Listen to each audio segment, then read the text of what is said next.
Hey everyone, I am about to start packaging up all my fundraising stuff to prepare to deliver the packets to a volleyball school.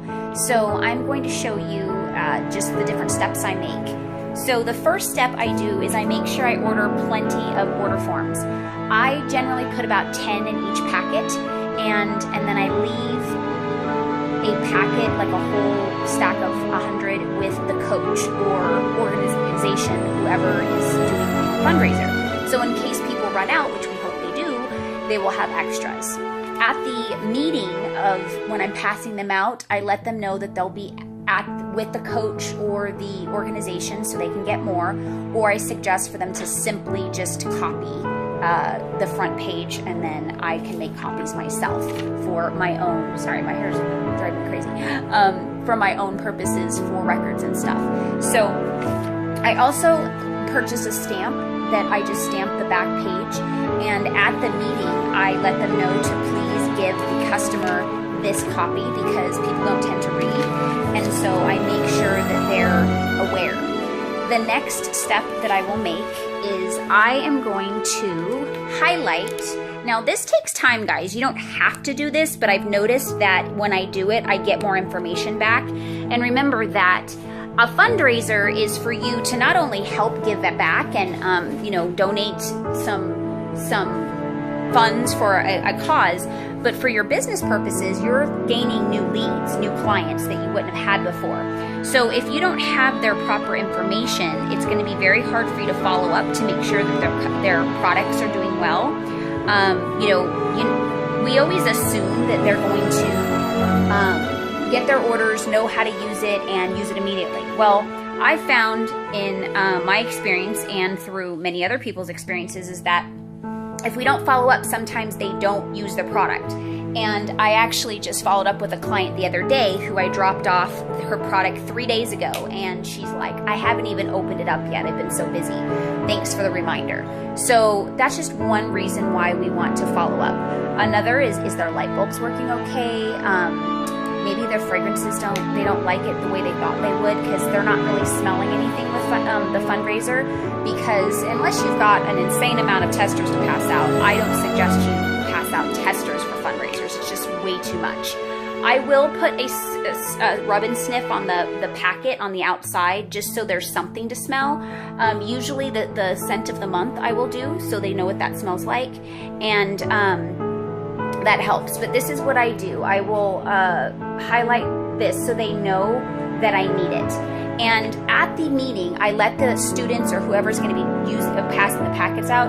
The reason why I need this is because I need to be able to, one, have the address attached to the credit card in order to process their card, as well as for their lifetime warranty. And if they don't know that, it'll be hard for them to get the information. This kind of makes the person that's doing the fundraiser feel better, as well as the customer, that I'm not trying to get their information for weird reasons, like to harass them or anything. You'll be surprised how many people think of crazy things of why we need their address. So just let them know that it's just for follow-up purposes, making sure everything's good, as well as just to keep their lifetime warranty intact. So if we have all their information, we'll be able to utilize their lifetime warranty if for some reason they need to. So, if you don't have enough time to go through and highlight every single one, which, like I said, I put 10 order forms in every packet, at least highlight one on the very top so they kind of get the idea that you need everything. So what I'll also do is I will put an example order form in my packet. So there's one that has the highlighting, and then I will fill out an example of what everything should look like. Now fundraisers, we do not, or I don't suggest that you utilize packages, because that's going to cut down the volume of the donation. So we want everything to be a la carte or retail prices individually. So you will write an example of how to write out 6 bars and a warmer instead of a 6-pack. Now, people buy Scentsy other than fundraisers, so they may be aware of the 6-pack and then they go ahead and do the packages anyways. That's fine. But if it's somebody that doesn't really know or understands that the more they spend, the more donations going to be to the school or whatever the organization is. We just want to encourage the retail prices, but again, if they go ahead and write it out, which I've had people do in the package form, then so be it. That's fine. Charge them, that's the price they'll pay. The fundraising flyers that I use, they're called showcase flyers. This is the ones that I have for the fall 2016. These all show retail prices. There's no packages in here for that purpose because, again, we're trying to raise as much money as possible. So that is why there's no Combine and Saves in there, in case you are wondering. If you do want to have every single order form highlighted like this, I suggest delegate.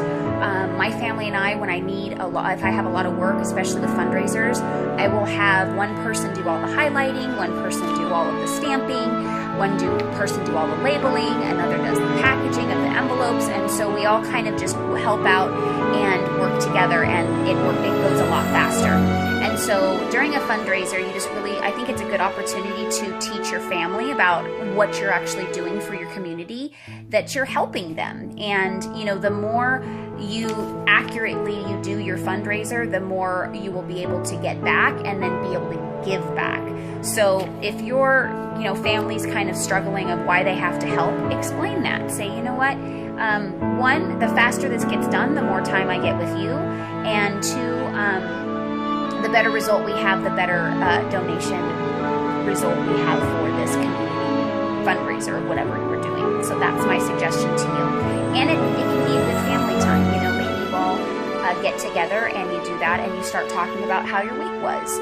So when my family gets back tonight, I'm doing what I can while my son's at baseball with my husband. My daughter's playing with Legos right now, and I'm doing what I can. But if I don't get it done tonight, we will all get together and do this and get it done together and that's the way we do family time when I have to do this type of amount of work. So that's just suggestions to you. Another detail that is definitely useful is for you to put your name at the top for the consultant.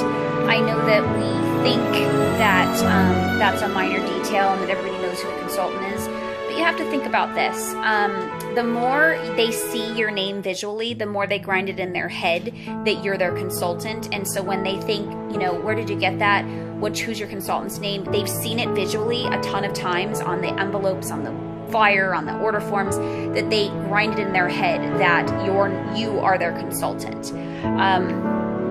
Another reason is because maybe they have their order form and later on they are talking about the products they purchased from the fundraiser, and they want information to pass on to somebody.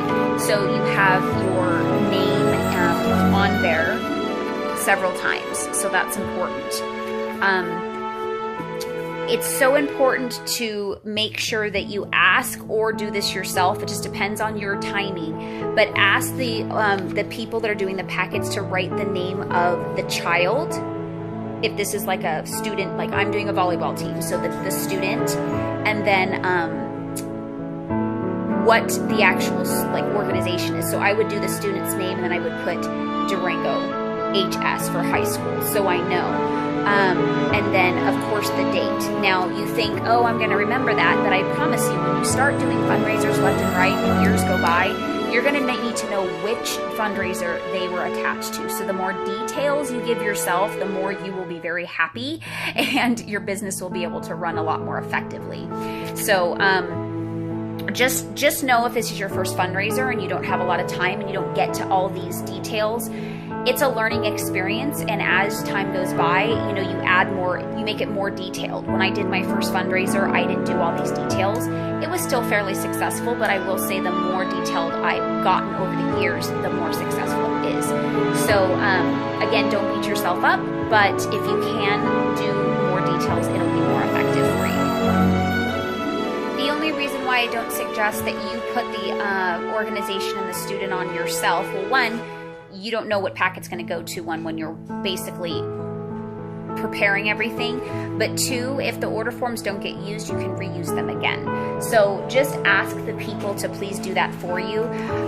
Or when you're taking the order forms out of the packet, when you're actually processing the order, if it's not on there, while you know who it is, when you're dealing with a certain packet, go through and write the kid's name and the organization on the order forms then, so you just know that everything's on there. It's so nice to be able to reuse products. The organization that I go through that I do every year, the coaches are so awesome. They make sure that all the packets are given back to me with all the materials that aren't used. So I get to reuse products all the time. Like this stack of order forms are already stamped because they were given back to me from last year's fundraiser. So I'm able to use these again for this fundraiser. So it's kind of making the steps a little bit less for me because they're already stamped. So it's really cool. Right. I am going to put a label on this flyer because I want them to see, how to contact me immediately. I personally prefer the bigger ones because they'll be able to see it easier. So I just put it at the top right-hand corner. Or that's the left-hand corner, actually, sorry. But basically wherever it's not going to be covering up any verbiage or, I don't know if you know this, but we're not allowed to cover any Scentsy sign, any Scentsy logo that's on our product. So that's important to know that. And then we don't want to cover up anything like, that we're part of the direct sales association, selling association. What else? Any verbiage that's down here that talks about ask your consultant about their monthly Making Perfect Sense e-newsletter, any of that stuff, because this is marketing, this is branding, this is educating for your possible new clients, but your customers for the fundraiser. So this is very important. A reason why you want to be able to have like your website in visual easily is because some people, they find it's easier just to order online instead of filling out an order form. So make sure that you're labeling all the flyers. A lot of people ask me like, how many flyers do you put in? I personally only do one a packet. That's going to help me not have to spend as much. The reason why is when you think about it, the cookie dough man or the, what is it? The Christmas wrapping paper, they don't give you 10 flyers, right? They give you one to work with, and so everybody that's looking at it looks at it, orders what they want, and then they give the flyer back. They can always pass the website on to whoever that person is if they don't have time to sit and look at the flyer. Okay, so one of these 10 order forms. And then I also order an extra, I do get the Scent of the Month kit, but I personally order an extra set just for my fundraisers, so I'm not using the ones that I market with my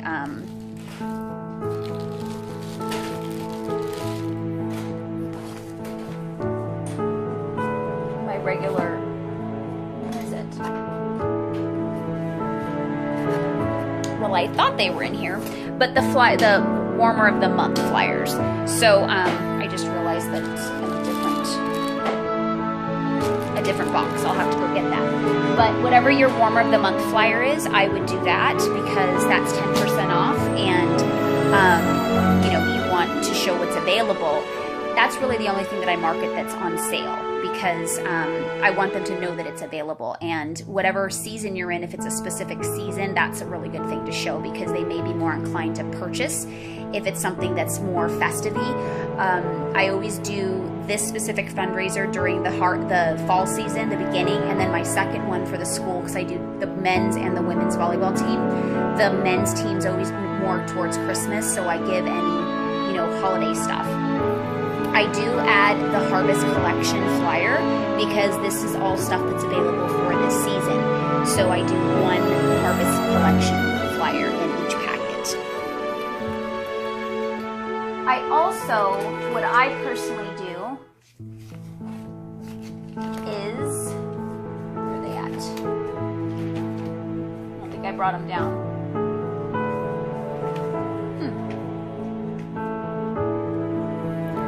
here is the flyer of the month, the warmer of the month, and then I put this scent of the month flyer sticker on it. Or I decide whether I want to put it on the packet or not. It just depends on what you prefer. For fundraisers, I generally do put it on the packet because it's just what everybody sees and it'll make them kind of want to smell it. They may miss it on the flyer, so I actually suggest to make sure that you put it on the packet. That's my suggestion. Make sure that it's labeled, like this one isn't labeled yet. So what I normally do is I go through and label everything before I put things together, because then it's more likely you're not gonna miss something. So go through, prepare everything first, do like a little assembly line. I even do with like my order forms, what I do is I will make stacks of 10 and make sure everything's prepared and labeled properly, and then I'll go in and I'll stuff everything in. Another suggestion is to write out like a what to expect form for your participants. And so what this is just says, dear participants, Scentsy is the hottest and safest alternative to burning candles. And then just kind of explains the gist. Some people don't know what Scentsy is, guys. Whether you realize it or not, they don't. So you want to make sure that they understand what the main idea is. I talk about the simply melt soft food grade paraffin wax at a low temperature for a long lasting scent. There are over 80 fragrances to warm and mix to make your home or office smell delightful and safe body care. Scentsy clean, Scentsy laundry, and lovely Scentsy kits. So, and what I right here, this is an old flyer, but it still can be useful. It doesn't matter if it's been out for a season. I put introducing Scentsy Clean, Skin, Grooms, and Kids. So this is so they know there's something new to look at. They may not have paid attention to that the last fundraiser, or they may be new people. Then I put a little visual for our diffusers, so they kind of make sure they look at that. How will this work? Each child will be assigned a packet with all order forms and products they need to collect orders, meaning like flyers and stuff like that. And then I tell how long they have for the order. Children will have 2 weeks to collect orders. Samples of the product will be displayed and available to smell and see at the batting cages. So, or wherever it's going to be, or at the volleyball, gym or whatever. I will separate orders by client's name and then put in one box by child's last name. So I'm literally breaking down what was going to happen. Each child will be responsible for delivering their customers' orders to them. So this is something with fundraisers, we have to be able to trust that their stuff's going to get to them. That's another reason why we need their contact information, everyone, because there's times that I've called to follow up and they're like, I haven't got my stuff yet. And I'm like, I dropped this off like 2 weeks ago. So then I can contact that specific child or parent and say, hey, your person hasn't gotten their stuff yet. Do you want me to deliver it for you? See what's going on, okay? Because remember, if you're not delivering, if they're not getting their stuff, they automatically think it's because of you, and you don't want that to hurt your reputation as a consultant. And then it says, what I need from you. Please have each customer fill out the contact info completely. I need to be able to contact them in case of any issue with their order or payment. Refer to the tax sheet. Payments must be paid at time of purchase. Please call me with any questions. Please set up your party planner through Facebook. This is a huge avenue for your fundraising success for out-of-state orders. And then orders are due, and then I put the date, and then please include your contact info and the student's name on the packet. That's so I know who these orders belong to, and then I can transfer the information onto the order form if for some reason they don't do that for me. Keep track of your online orders too on the packet. So if they get an order online, they should transfer it onto their packet so they know what's all connected to them. And then I always put, your goal is $200. I bet you can do more. So that specific, not always put just $200, but depending on what they're trying to do and how many kids are in the program. So, and then because of that, I give them a breakdown of how to achieve their goal. So I say 4 MLB warmers, 2 diffusers, 1 premium warmer plus 3 bars, 8 Scentsy buddies, 13 buddy clips, 40 bars, 40 tins. So I literally break down ideas, what they can strive themselves to goal for. And before you know it, you get a way higher packet back than $200. You get those really high achievers that, want to do the best. And so I personally do some type of incentive that the top, person that sells the most gets something. And then I always do anybody that sells over 500, if their goal is only 200, will be put into a drawing to win something as well. That's up to you. That's what you can do. You can coordinate with the person, the organization, of whether they want to take a percentage out of the donation for that incentive. It's something you have to discuss with your organization and what you're personally able to do. Remember, that is a write-off because it's a part of the fundraiser. So make sure you document everything, save all your receipts, and it's just very important to log everything, because it's a waste of your money if you're not, utilizing it at least as a tax deduction. Okay. I realize that most of us do it for just the helping purpose, but again, it's you might as well take advantage of the business side of it if you can. It's not selfish. It's just good business. Okay. So the more detailed you make it for your fundraiser, and with visuals so they remember what you need. The meeting that you're going to have, you can go over all this, but they're not going to remember everything. So having this inside the packet is going to help out your kids, but also remember the parents aren't at the meeting. So they need to be able to hear what's going on as well. All right. So, now that Facebook Live is available, I suggest doing like a group event for the fundraiser, and then popping on and doing like a Facebook Live of, reiterating everything that you need from them, as well as maybe answering questions, posting some videos, some flyers, whatever it is to market that fundraiser, and suggest them to, invite all of the people they want to order online from that event. So there's lots of opportunity, and but there is a preparation time, and all this material unfortunately does have to be fronted by you. So my suggestion is to have a meeting with the coordinator, find out how many people will be participating, what their goal is, and so you know what materials you need to provide and purchase in advance. Now, it takes about a week to get your products in hand, so you don't want to say have a meeting and then say you'll start it tomorrow, right? That's not possible unless you already have it on hand. I don't suggest you purchase products unless you have it booked, because what if you don't get it booked? Then you have all this material that you fronted that you don't know if you'll have a fundraiser for. So I don't purchase anything until I have it on my calendar of when I'm delivering the packets, meaning it's booked, it's happening.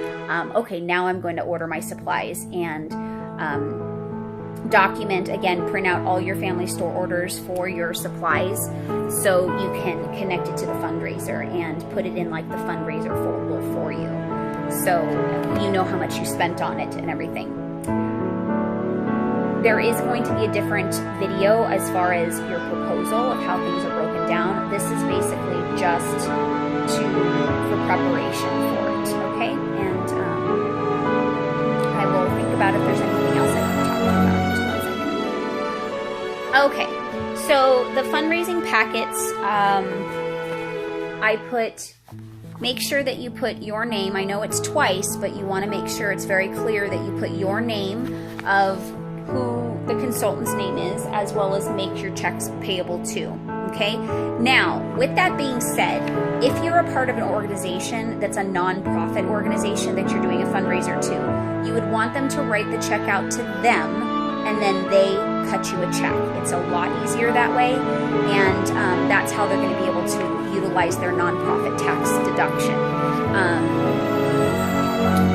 I personally number everything so I know how many packets are given out and who the packet is given to. So once the packet is given to that person, I will write their name in and their phone number so I can connect with them. If I can get their email, that'll be best, because you can do a blast reminder of, hey, your packets are going to be ready, due in a couple days, just like a reminder. And you can email them like any flyers that come out. Sometimes during your fundraisers, new things are available, so you want to let them know. Out of nowhere, a new buddy pops up or a new promotion that's available. So you want to be able to have a way to blast, let people know. I also use an app on my phone called Remind. It's a teacher's app, actually, who my coach from this fundraiser told me about. So I will put everybody's phone numbers in this app under that fundraiser, and then do any blast reminders of, hey, your packets are due in 2 days, or, oh, this is now available, make sure your clients know, blah, blah, blah. And I can even attach a file to it, like with a picture of what it is. So use your technology, use your communication. The more you communicate, the more effective your fundraising will be. I also, this is an older fundraising packet, and so what I'll do is I have to go through and make sure that everything's accurate. So like for instance, this says 150 for a qualified party. Remember that everything you're showing, you're educating. So if you are educating incorrect and they're thinking about doing a party, you don't want them to think it's only 150 anymore, as well as shipping for online orders and stuff. So you're gonna have to correct those things if you're gonna utilize older stuff. And then what I do is I will highlight anything I really want them to know. So for instance, I will highlight, I haven't done this yet, but I will highlight the tax. And so on the corner over here, I will actually put what my tax in our area is, because that's just an example, so they're aware.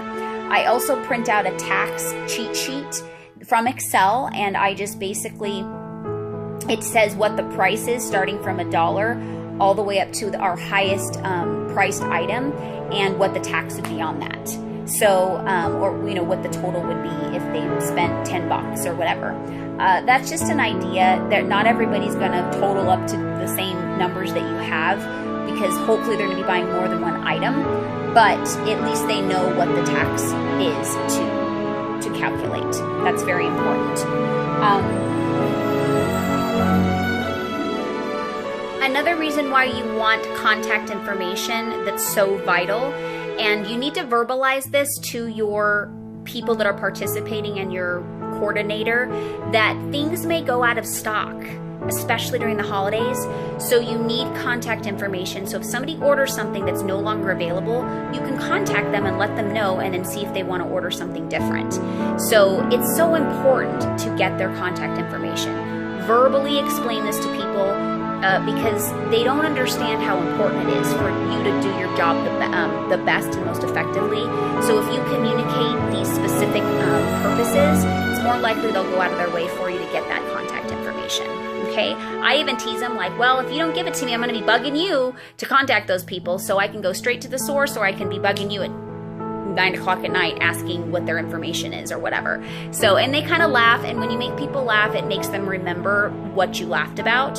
So then they'll know, oh yeah, I got to get your information. So I hope this is helpful. This is just one of the steps of getting started with your fundraiser. So we will be talking about the other steps once we get everything started with our packets. Have a sensational day. Bye. Hope this helps.